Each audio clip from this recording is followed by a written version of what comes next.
आज हम लोग अध्ययन करेंगे मानव नेत्र के बारे में। मानव नेत्र जो है, मनुष्य का आंख जो है, एक ऐसा प्रकाशीय यंत्र है, अद्भुत यंत्र है, जिसकी सहायता से मनुष्य किसी वस्तुओं को देख पाता है। समझ गए?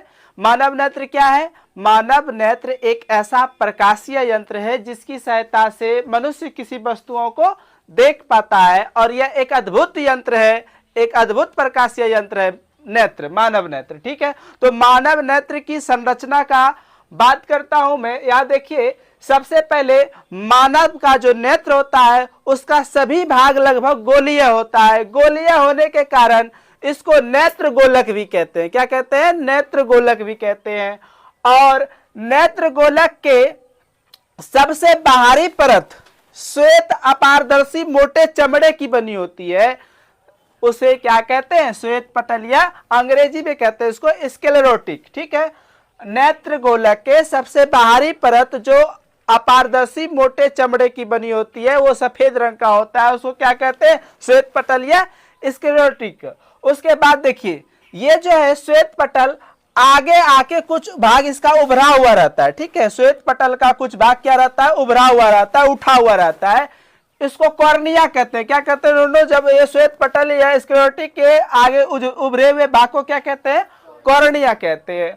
और फिर देखिए, ये कॉर्निया, श्वेत पटल के बाद वाला जो परत है आपका, ये श्वेत पटल के बाद वाला परत को कहते हैं क्या?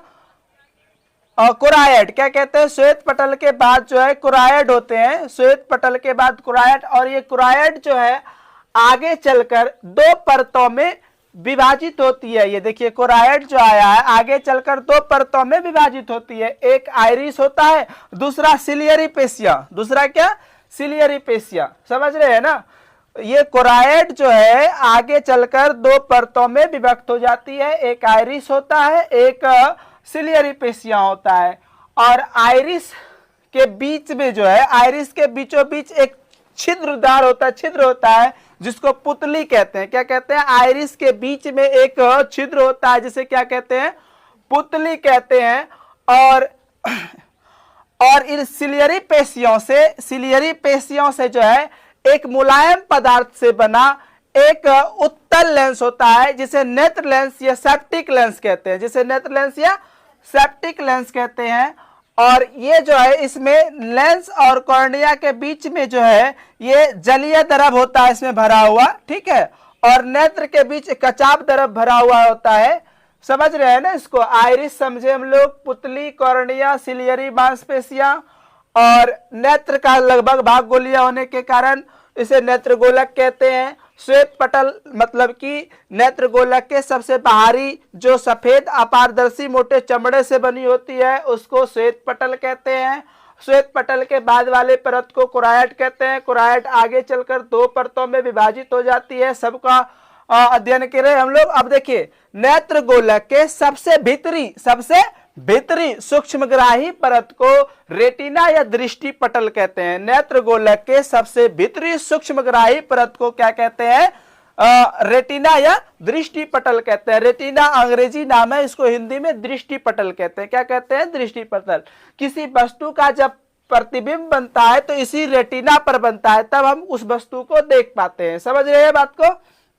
हाँ, फिर से एक बार रेटिना या दृष्टि पटल का परिभाषा बोल रहा हूं, लिख लेना तुम लोग कि नेत्र गोलक के सबसे भीतरी सूक्ष्मग्राही परत को, नेत्र गोलक के सबसे भीतरी सूक्ष्मग्राही परत को रेटिना या दृष्टि पटल कहते हैं।